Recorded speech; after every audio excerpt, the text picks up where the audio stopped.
Welcome back to another technical deep dive here in the debug zone. Today we're tackling a big question and breaking it down with insights from other users.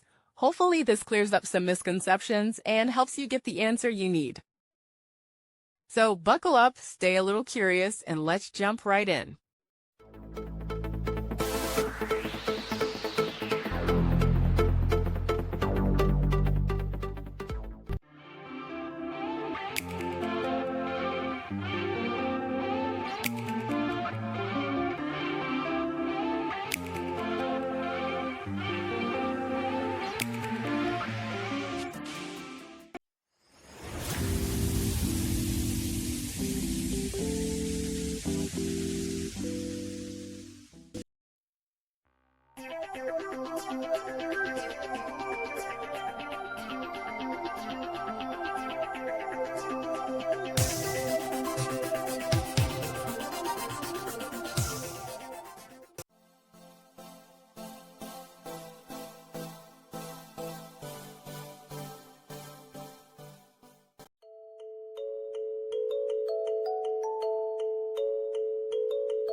And that's a wrap.